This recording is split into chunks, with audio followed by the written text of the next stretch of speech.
주일을 사셨습니까? 오늘 썬데이를 누리셨습니까? 오늘 주일을 사셨습니까? 주일이 뭐예요, 주일이? 주님의 날. 주님의 날, 일주일에 하루만? 아닙니다. 근데 왜 7일 전부가 주가 지으신 날인데 우리는 오늘 이 하루를 가르쳐서 주일이라고 할까요? 왜 그럴까요? 오늘이 일곱째 날 주님이 천지를 지으시고 안식하신 날이잖아요. 그 안식이 의미가 뭐냐면 메누하는 쉼이란 뜻인데, 그 쉼이 우리가 아무것도 안 하고 쉬고 있으면 쉬는 건가요? 우리 휴가 기간에 휴가 가보신 지 오래되셨죠? 그래도 마지막 휴가를 기억해 보십시다. 휴가 기간 동안에 가장 편안하게 쉰 것, 가장 기억에 남는 휴식, 그게 어떤 겁니까? 황 주사님 제일 기억에 남는 휴식 어떤 거였어요? 아니요, 그냥 내가 제일 가장 기억에 남는 휴식이란 그렇게 뭐냐 물어보면 뭘 얘기하고 싶으세요? 마음이 편안하게? 그럼 조금 더 구체적으로 뭐, 어떨 때 마음이 편하신데요? 가족과 함께 할 때? 할렐루야. 그러면 우리 왜 표정이 그러세요? 여기 눈이 마주쳤습니다.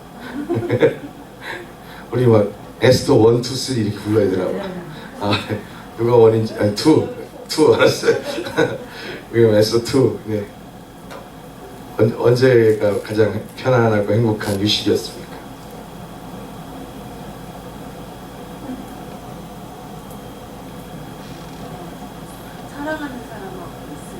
사랑하는 사람하고 있을 때. 우와, 로맨틱합니다. 할렐루야.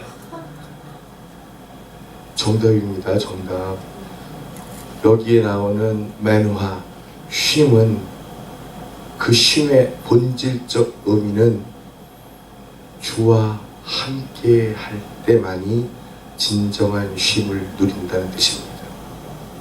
안식이라는 것은 영원히 단 1초도 비우지 않고 주님과 함께하는 것, 이게 안식. 우리가 아무것도 하지 않는 것, 이게 안식이 아니고요, 단 1초도 빠지지 않고 주님과 함께하는 것, 그것이 나에게 진정한 쉼이고 안식인 겁니다. 그래서 주일, 오늘 우리가 부르는 이 주일이 주님 안에 주의 날이 되려면, 그래서 우리가 안식일로 거룩하게 지키려면 어떻게 해야 된다고요? 한 시간도, 1초도 주님 곁을 떠나지 않는 삶을 사는 겁니다. 어떻게 오늘 주일을 거룩하게 안식하셨습니까?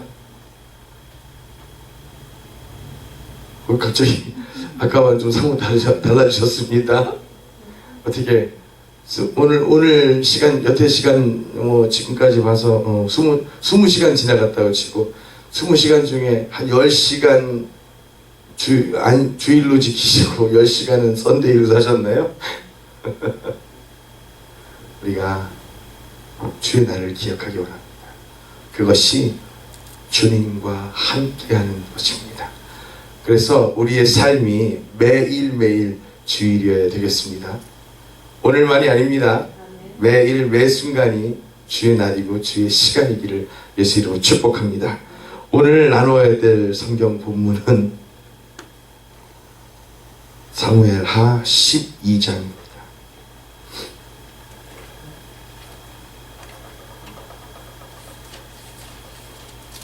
사무엘하 12장.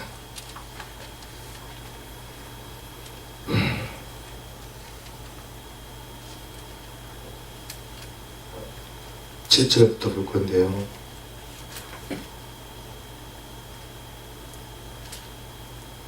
(7절부터) 31절 그 끝절까지 가야 돼요. 그래서 성경 없으시면 뒤에서 그거다 보십시오. 혹시 안 가져오셨으면.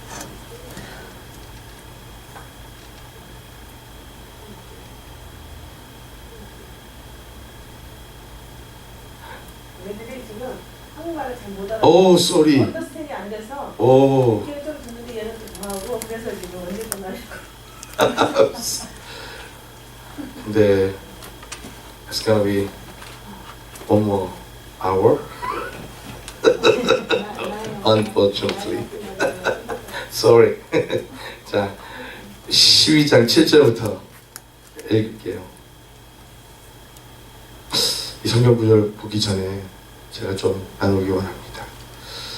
오늘 이 구절을 주신 건 참 제가 이 성경을 읽다가 굉장히 비장한 마음이 들었습니다. 두려운 마음도 들고요. 여러분들은 어떠신지 모르겠습니다만 이 구절을 아주 정직한 마음으로 한번 읽어보십시오. 제게 또 주님께서 말씀하시기를 가장 정직한 마음으로 주님 앞에 무릎 꿇고 이 구절을 읽어라 그런 마음을 주셔서 자 그렇게 읽었는데요. 우리 다 같이 한번 읽어보겠습니다.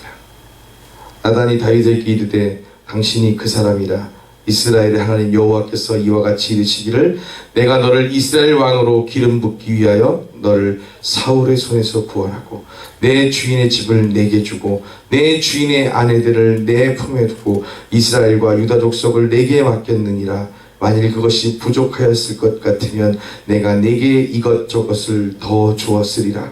그러한데 어찌하여 내가 여호와의 말씀을 업신여기고 나 보기에 악을 행하였느냐. 내가 칼로 햇사람 우리아를 치되 암몬 자손의 칼로 죽이고 그의 아내를 빼앗아 내 아내로 삼았도다.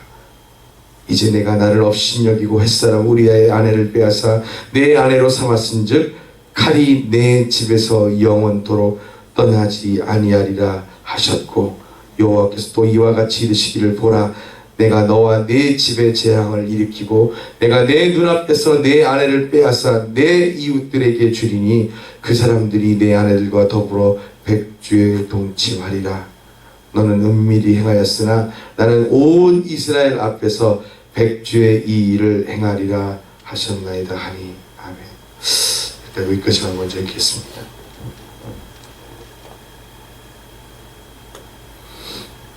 왜 이 구절을 주시는데요? 주님 이렇게 물었습니다. 왜 이 구절을 주시니까 주님 제가 이렇게 구했어요.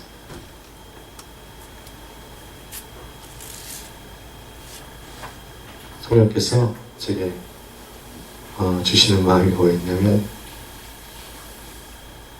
이 나라가 이 사회가 이 한인 디아스포라가 이 한인 교회가 바로 이것 때문에 나의 징벌을 면치 못하고 있다. 이런 마음을 주십니다.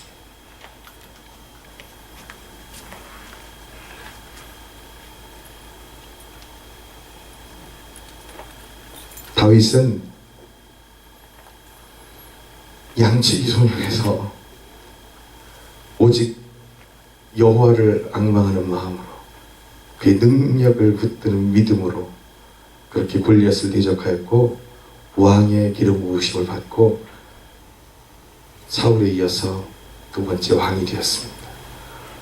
그의 믿음은 얼마나 대단했는지 그 위경에 처했을 때에도 주님을 찬양하는 것을 멈추지 않았고 그가 고통 가운데 시름 가운데 있을지라도 주님을 예배하는 것을 멈추지 않았습니다.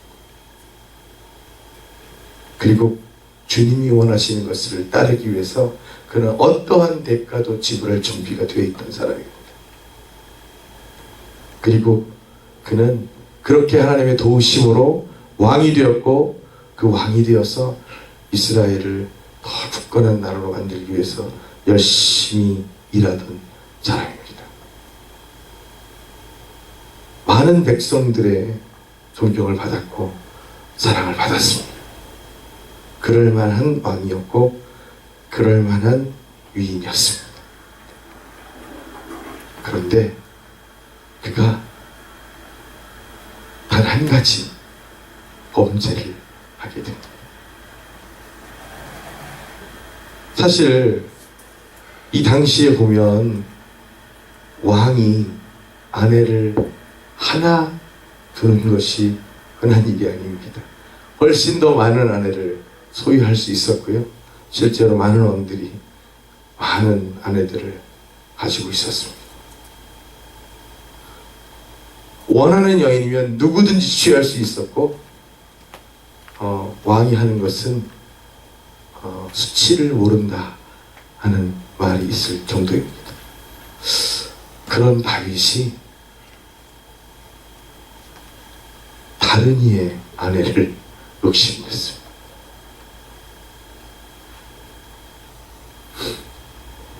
물론 성적 문란과 음란에 관한 범죄였고 그것에 대한 하나님의 징계일 수도 있습니다. 그런데 그래서 단순하게 지금 이 나라가 그 잘못된 성애관 때문에 이렇게 범죄하고 문제하고 있구나, 그렇게 보고 이야기할 수도 있겠습니다. 그런데 또 다른 디멘션이 제게 보이기 시작했습니다.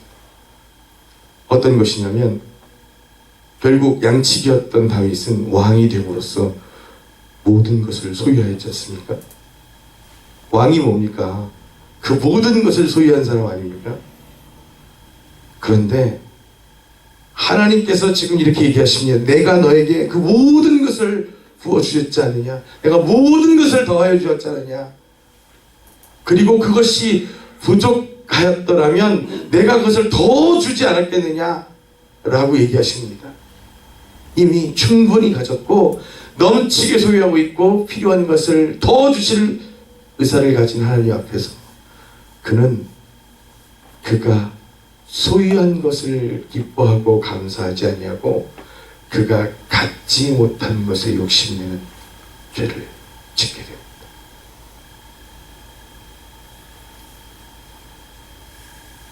미국이요,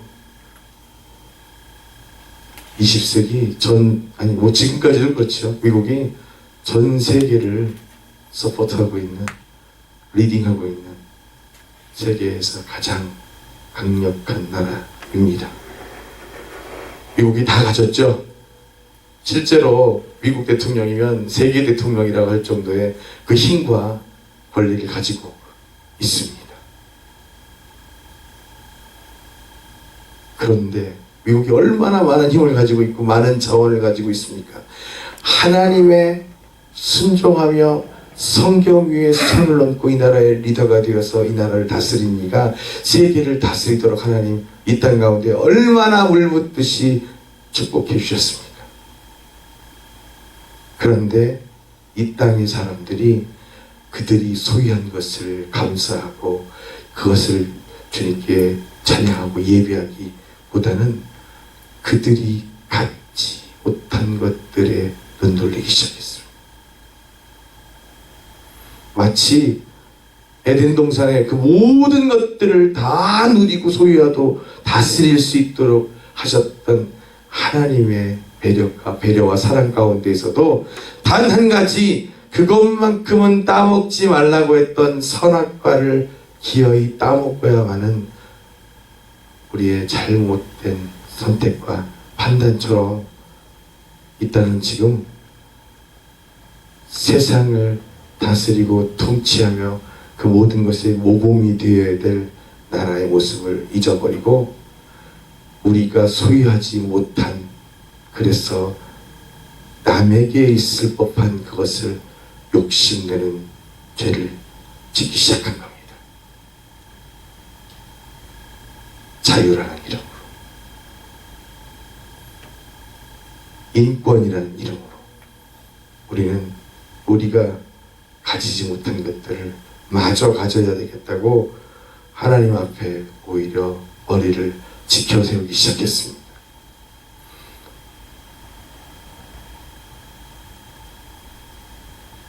다윗이 그가 가진 모든 것을 소유했지만 그가 가질 수 없는 것을 욕심내었습니다. 그리고 그것을 갖기 위해서 그는 아주 비겁한 짓을 저지릅니다. 왜냐하면 그것은 하나님께서 허락했던 것이 아니고 정당하고 정의로운 일이 아니기 때문에 그것을 취하기 위해서는 정의를 행할 수 없는 것입니다. 그러므로 더럽고 불의적인 방법을 택할 수밖에 없고 결국 그것이 죄를 만들어내게 되는 것입니다.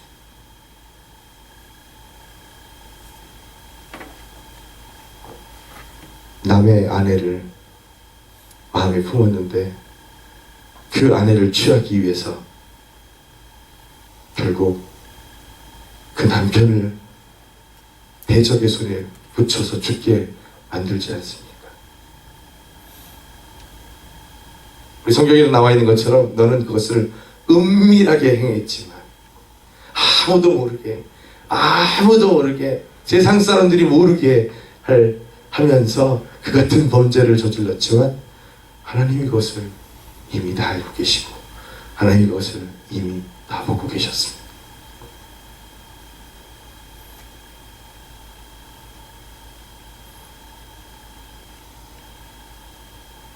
그러고 보니까 우리가 참 주님 믿는다고 하면서 주님 앞에 바르게 거룩하게 정결하게 살겠노라고 애쓰고 노력하면서 또 그렇게 남들에게 그렇게 살라고 가르치고 전하면서도 정작 우리는 그렇게 못 사는, 아니 은밀하게 숨어서 남에게 들키지 않는 범죄를 주 앞에 쌓아두고 사는지도 모르겠습니다. 어떠세요 여러분들은? 저는 이 구절을 읽는데 왜 하나님이 무릎 꿇고 정직한 마음으로 읽어 내려가라고 하셨는지 처음 한 번 읽는 동안 깨달았습니다. 제 안에 회개해야 될 범죄가 얼마나 많은지 어제까지도 죄의 가장 낮은 단계는 용서받기 쉬운 낮은 단계라고 생각하는 것은 안 걸린 죄 이래가면서 제가 죄에 대해서 얘기하고 나눴는데 정작 제 안을 들여다보니까 차마 고백하기 어려울 그 많은 죄들이 있더라는 사실입니다. 왜 우리가 이 죄를 주님 앞에 내어놓지 못할까요? 죄의 습성이 그런 것 같습니다. 아담이 범죄하였을 때 제일 먼저 한 일이 뭡니까? 숨었습니다. 하나님이 아담아 어디 있느냐 라고 찾으시니까 숨어버렸어요. 하나님 앞에서 숨어집니까? 어디로 숨겠습니까? 두 번째는 뭐합니까? 거짓말을 하고 변명을 합니다. 탓을 해요. 제가 그러려고 했던 게 아니고요, 얘가 먹으라고 그래서 그랬어요. 남 탓을 합니다. 왜 그럴까요? 두려웠겠지요. 내 죄가 드러나는 것이 두렵고요. 그래서 그것 때문에 하나님의 사랑을 잃을까 봐 두렵고요.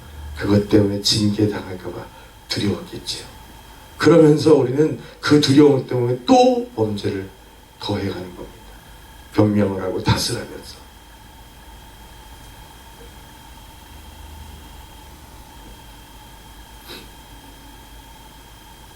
그래서 어제 예배 마치고 돌아가서 새로 오셨던 분들이 좀 많이 계셔서 그분들 기억하면서 기도를 하고 잠자리 들어야 되겠다 이렇게 생각하는데 성령께서 이 구절을 주시면서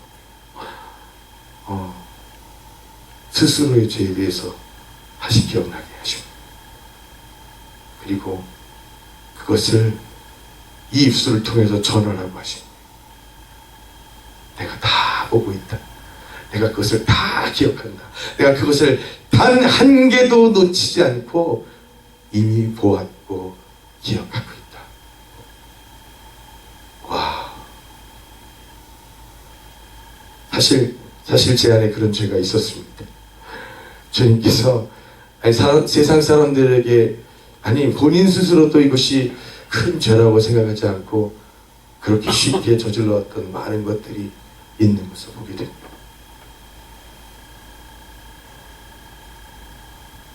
운전하면서도 지금 이렇게 우리 만나면 제가 참 착한 척 하잖아요.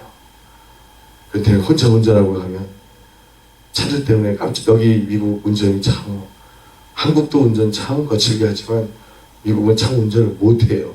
제가 볼 때 운전을 못하는 사람이 많은 것 같아요. 그러다 보니까 깜짝깜짝 놀랄 일이 있고, 그러다 보면 참 우리 브라더 조셉 옆에 계셨으면 절대 그렇지 않았을 것을. 저 혼자 가니까 그냥 아무도 없다고 생각하니까 그래도 영어로는 안 했어요. 근데 한국말로. 우리는 그것이 별것 아니라고 생각할지 모르겠습니다. 사실 저도 그렇게 생각했고요.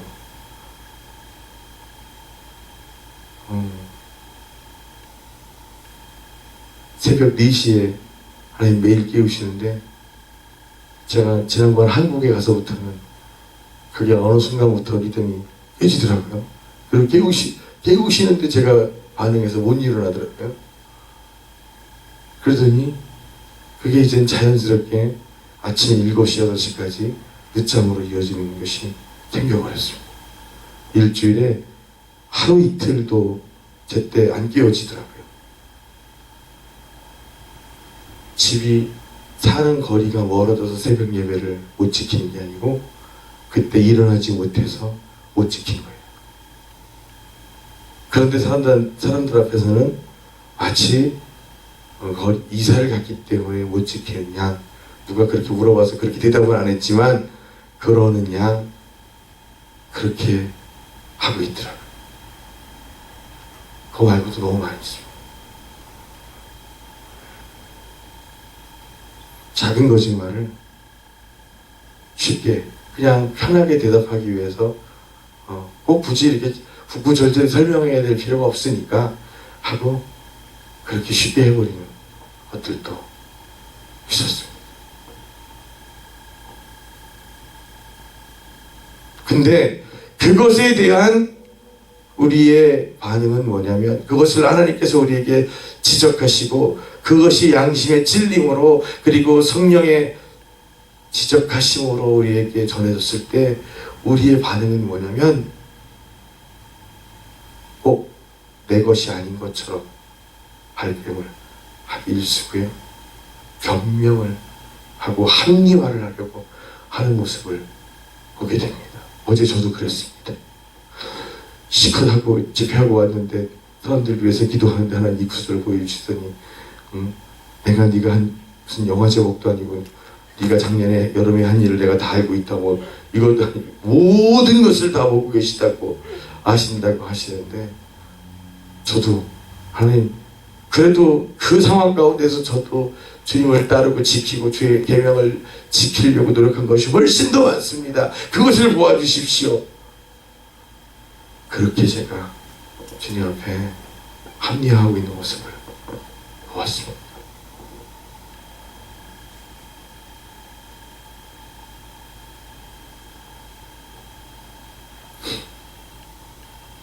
다윗의 죄는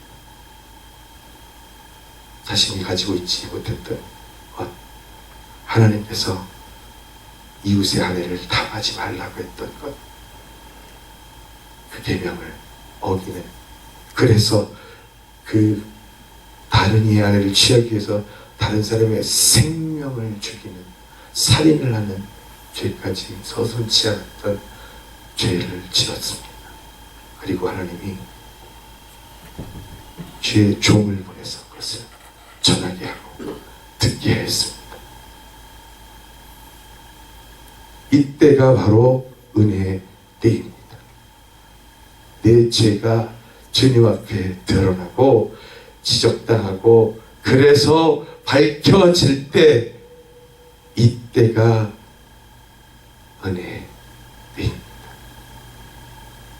왜냐하면 그래서 주의 종이 와서 그것을 지적하고 얘기할 때 다윗은 그의 칼로 그를 충분히 죽일 수 있었습니다. 그리고 그의 입을 막을 수도 있었습니다. 그런데 다윗은 그것을 깨달았습니다. 이것이 나의 은혜의 때이구나. 이것이 내가 주님 앞에 회개하고 돌아갈 수 있을 은혜의 때이구나를 깨달았습니다. 13절 한번 우리 이제 같이 읽어보겠습니다. 다윗이 나단에게 이르되 내가 여호와께 죄를 범하였노라 하매 나단이 다윗에게 말하되 여호와께서도 당신의 죄를 사하셨나니 당신이 죽지 아니하려니와. 아멘.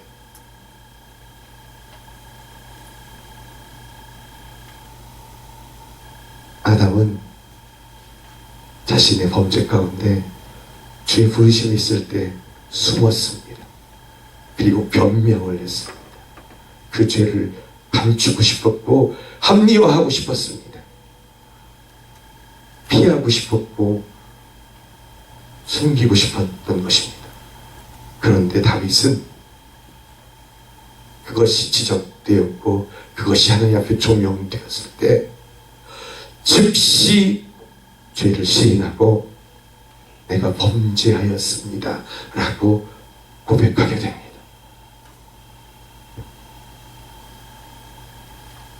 주님이 우리의 죄를 조명하신 이유가 뭘까요?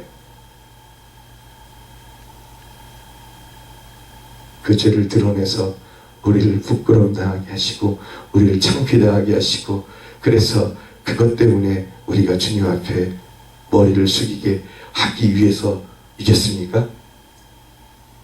아니면 다윗처럼 그래서 그것을 은혜의 때로 알고 붙들어서 주님 앞에 죄를 정하고 그래서 주님께 돌아설 수 있는 은혜를 누릴 수 있게 하기 위해서겠습니다.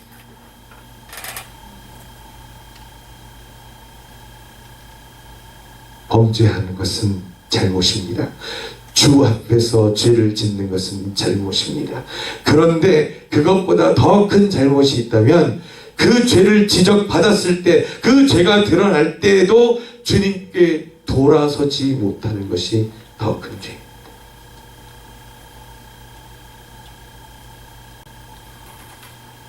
그래서 주님은 이 땅에 오실 때 의인을 부르러 오지 아니하시고 죄인을 부르러 오셨다고 하지 않습니까?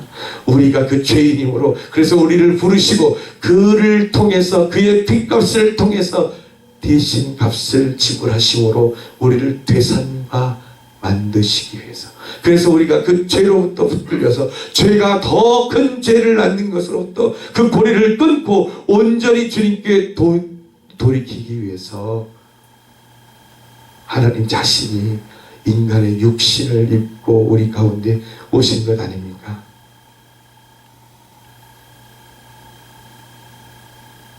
그래서 우리가 오늘 세상이 모르는 아니 나조차도 잊어버린 그 죄들을 기억하고 그것을 덮고 숨기고 부인하고 감추는 것이 아니고 주님께 돌이키는 기회로 삼게 되기를 축복합니다.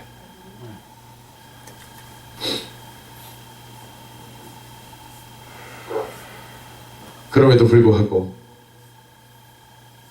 성경 본문은 하나님이 그를 죽이지 아니하시겠다고 말씀하십니다. 모세의 율법 가운데 남의 생명을 빼앗은 자는 무엇을 갖게 되어 있습니까? 반드시 그 생명으로 갖게 되어 있습니다. 그가 왕이라 할지라도 하나님의 율법 앞에서는 동일한 인간입니다. 그러므로 그가 다른 이의 생명을 빼앗았으므로 반드시 그 율법 가운데 하나님 그 생명을 취하심으로 값을 지불하게 하셨어야 합니다.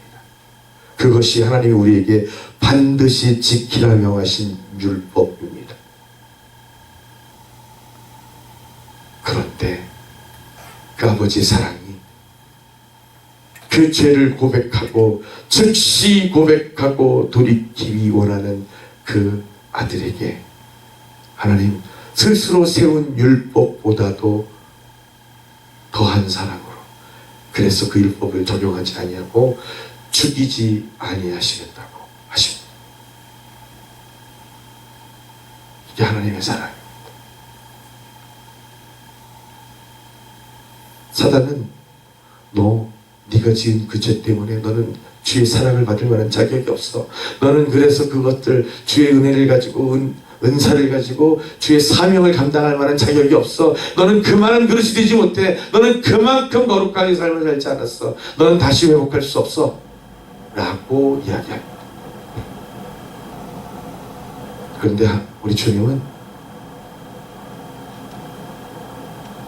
돌이키기만 한다면, 그것을 회개하고 주님 앞으로 돌아서기만 한다면 내가 생명을 취하지 않는 것이다 라고 말씀하십니다.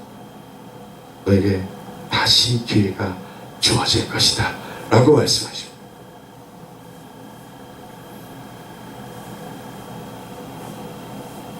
하지만 값을 지불해야 했습니다. 다윗의 첫 아이는 난 지 일주일 만에 하나님이 말씀하신 것처럼 그 생명을 거두어가셨습니다.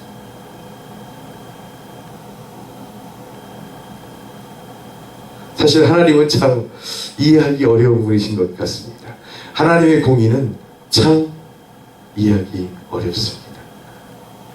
왜냐면 말입니다, 그 다윗이 범죄하였고 하나님 그 죄를 물어서 다윗과 밧세바의 그 아이를, 첫 아이를 그렇게 죽이셨지 않습니까?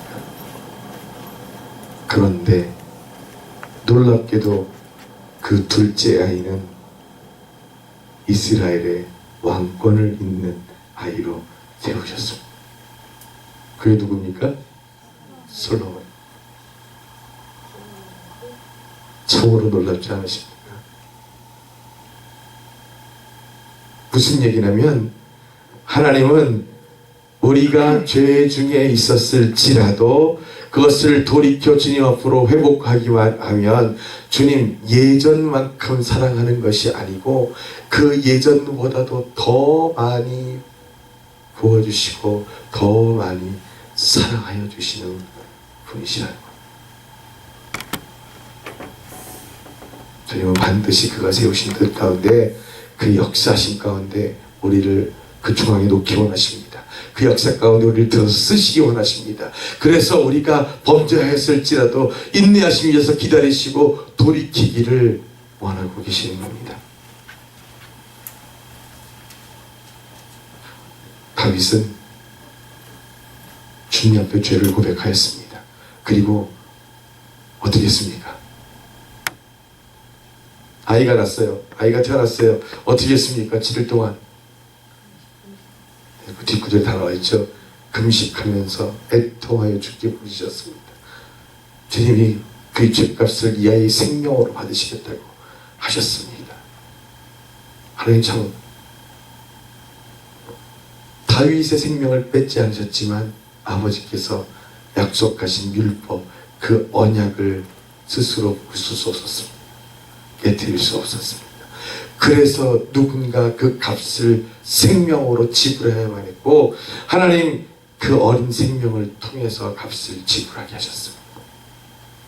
그것이 바로 우리의 죄값을 대신 생명으로 지불하기 위해서 오신 예수 그리스도입니다.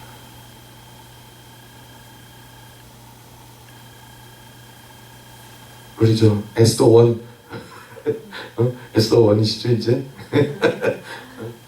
에스더 오리지널? 어떻게 사람을 죽여보셨습니까? 글쎄요. 뭐 삶에서 좀 그럴 수도 있었겠죠. 응. 그래서 몇이나 죽여 오셨습니까? 모르겠어요. 우리 브라더 조셉은 어떻게 이 사람을 죽이신 적 있으십니까? 직접 이래 죽인 건 없고 이거는 미투. 그런데 말입니다. 여러분들 기억하셔야 됩니다. 음란이 성에 대한 범죄가 그 음욕을 마음에 품은 것이 이미 죄라고 말씀하셨습니다. 내가 사람을 꼭 칼로 찔러서 그 생명이 끊어져야 살인하는 것이 아니고 그를 죽일 만큼 미워했다면 이미 그것은 살인하는 것입니다. 내 마음에 그를 음란한 마음으로 취하는 상상을 한 것만으로도 그것이 음란의 죄가 되는 것처럼 내가 누군가를 미워하되 그를 죽기를 바랄 만큼 미워하였다면 이미 그것은 살인의 죄를 지은 것입니다.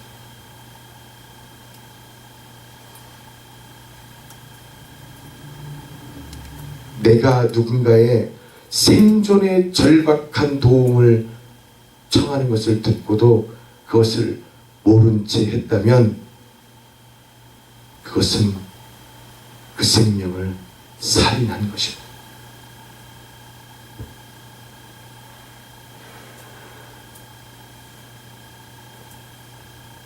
그러면 뭐 살인자 아닌 사람 한 사람도 없네.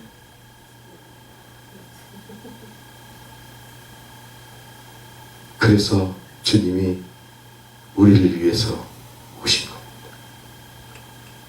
남의 생명을 빼앗은 죄는 반드시 그 생명으로 값을 지불하도록 주님 우리와 언약을 맺으셨습니다. 우리가 지은 그 무수한 살인죄 가운데 그 값을 지불하셔서 그 죄로부터 우리를 자유케 하기 위해서 주님 이 땅에 오셨고 주님의 능력으로 이 땅의 모든 죄인들을 골라내고 벌할 수 있었지만 주님 십자가에서 스스로의 생명을 내어주고 핏값을 흘려주신 것이 우리의 생명에 범하는 죄값을 지불하시기 위함이었습니다.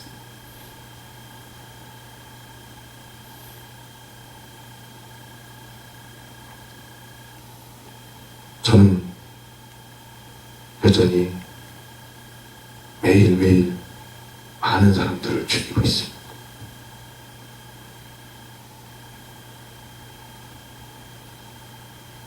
예수 이름으로 사랑함을 전하지 못하고 사랑하지 않으면서 사랑한다고 거짓으로 말하는 것도 많은 사람들의 필요로 도움을 구하는 그 손길에 외면하며 살아가는 것도 이 땅 가운데에서 생존을 위해서 먹을 것을 구하고 살 집을 구하는 이들의 그 옆을 스쳐 지나가면서 제 입에 먹을 것을 털어넣었던 것도 땅끝에서 무수히 많은 사람들이 테러 가운데 살점이 찢겨지고 생명이 끊어져 가는데도 그들을 위해서 눈물로 애통함으로 기도하며 구하지 못한 것도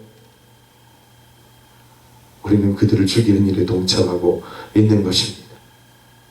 저는 그렇게 매일매일 많은 사람들을 죽이고 죽여왔습니다. 살인죄를 저질렀고 그래서 저는 내 생명으로 그 죄를 값을 치를 수밖에 없는 죄인입니다. 오늘 새벽에 그것을 깨닫게 하십니다. 이 땅에 무수히 많은 교회가, 이 땅에 그 무수히 많은 교인들이 마땅히 교인으로서 아버지의 자녀로서 주의 백성으로서 감당해야 될 그 대가들로부터 도망치고 그 십자가의 길로부터 도망치고 그래서 우리의 삶의 유익을 구하는 그 편안한 자리로 나아가고 남을 위해서 내 것을 포기하고 내어주기보다는 남보다 더 가지기를 바랬고 더 높은 곳에 서기 원하며 살았던 우리의 이기심으로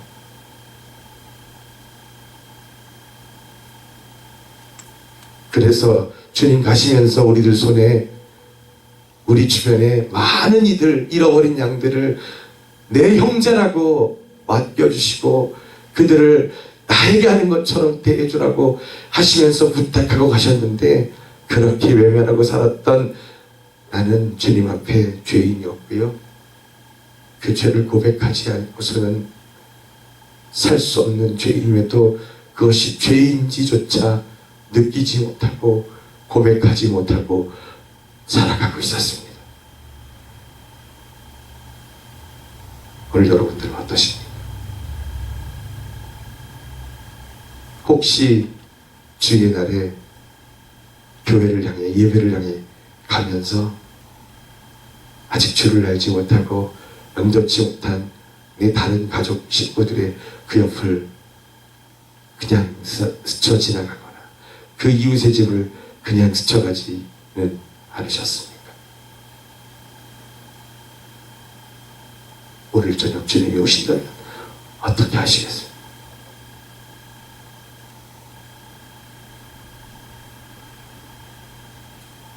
다윗은 그가 범죄하였지만 주님의 지적이 있었고 그 죄가 드러났던 그 순간을 은혜대로 여겼습니다. 그리고 주님 앞에 즉시 그 죄를 고백하였고 돌아가기를 원했습니다. 그리고 주님 앞에 금식하며 눈물로 고백합니다. 주님 용서하여 주십시오. 우리의 회개를 붙들어 주십시오.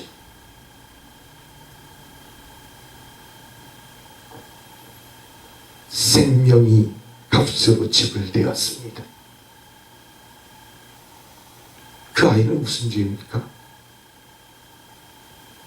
그 아이는 자신이 원해서 아비와 어미를 택한 것도 아니었습니다. 하지만 그 무고한 생명이 값을 지불한 것처럼 우리의 죄와 우리 주님이 무슨 관계이십니까? 아무 연고 없는 우리 예수 그리스도가 우리의 죄값으로 생명을 내어 주신 바 된 것입니다. 그것으로 우리는 새 삶을 허락받았고요. 세컨 찬스를 갖게 된 겁니다. 다윗은 아이가 죽자 금식을 마치고 일어나서 음식을 먹습니다. 그리고 다시 하나님 그에게 새로운 삶의 희망과 소망을 허락하십니다. 26절 24절 보겠습니다. 다 같이 한번 읽어볼까요? 다윗이 그의 아내 밧세바를 위로하고 그에게 들어가 그와 동침하였더니 그가 아들을 낳음에 그의 이름을 솔로몬이라 하니라. 여호와께서 그를 사랑하사 선지자 나단을 보내 그 이름을 여디디아라 하시니 이는 여호와께서 사랑하셨기 때문이더라.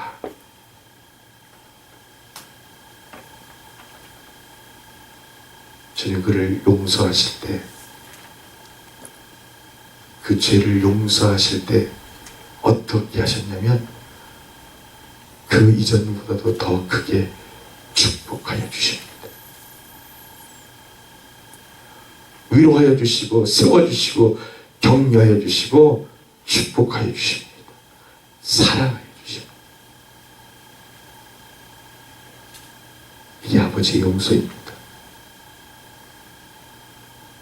우리들의 용서는 참 너무나 대조적입니다. 우리들의 용서는 같은 눈높이의 용서도 아닙니다. 의인의 눈으로 죄인을 용서하고자 합니다. 그런데 여러분들에게 분명히 말합니다. 주님 앞에 나도 똑같은 죄인인 것을 기억하십시오. 그러므로 결코 의인의 눈으로 죄인을 용서할 수 없습니다. 그것은 또다시 교만한 죄를 짓게 되는 것입니다.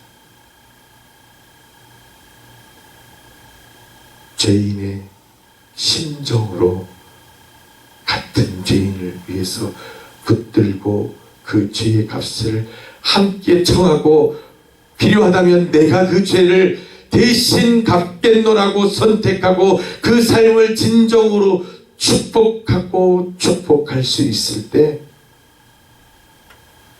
아버지가 우리에게 해주신 그 용서가 우리 삶의 용서가 이루어지게 됩니다.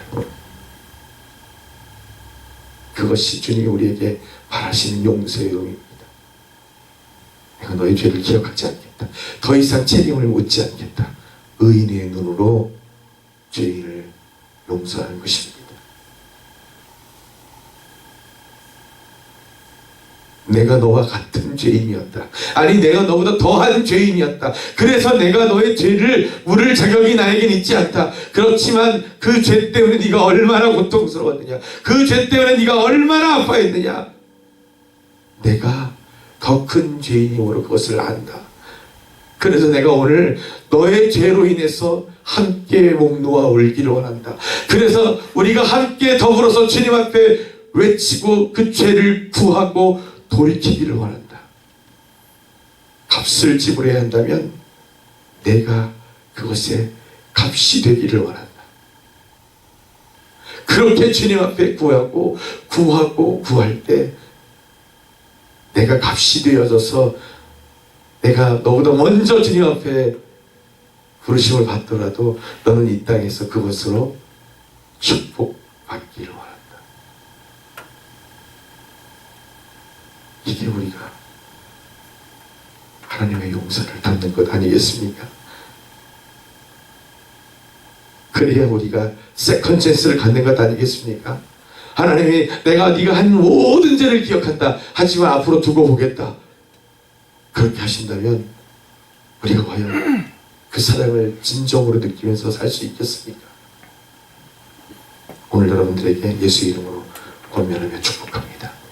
매일매일 내 마음속에서 누군가를 죽이고 있었다면 살인하는 것을 멈추십시오. 그리고 돌이키십시오.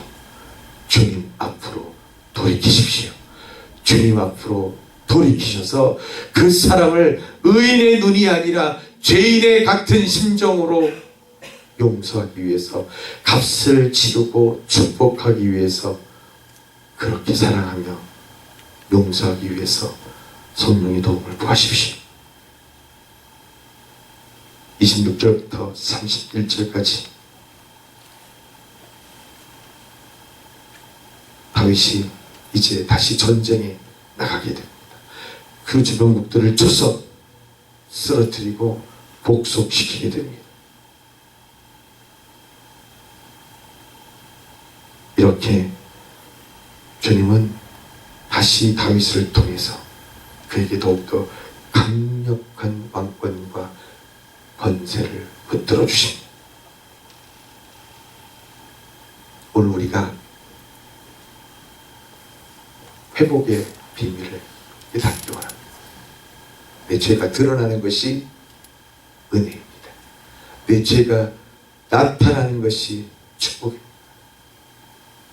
근데 우리는 상대의 죄가 드러나는 순간 심판 아래 듭니다.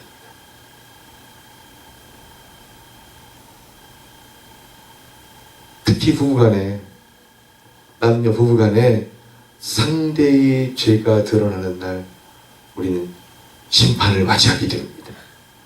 인류 최후의 날이 될지도 몰라요. 누가 그것을 축복이라고 생각하겠습니까? 그런데 분명히 얘기합니다. 죄가 드러나는 것이 축복입니다.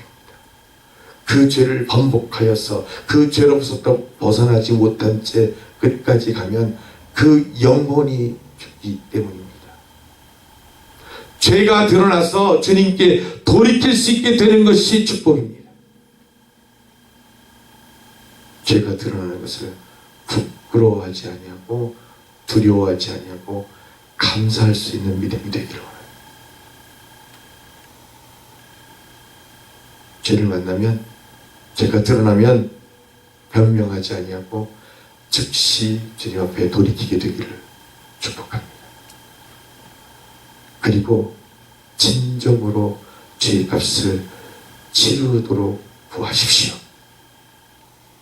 그것만이 나에게 새로운 기회가 있고 새로운 생명이 있게 될 것입니다. 주님의 사랑이 우리 삶을 통해서 열매 맺게 될 것이고, 그것이 우리를 다시 꿈꾸게 하고 다시 살아가게 할 것입니다. 여러분들이 매일매일 마음속에서 누군가를 미워하고 그 죄값을 묻고 있다면, 그래서 내가 똑같이 범죄하고 있다면 오늘 그것들을 완전히 흘려보낼 수 있기를 원합니다.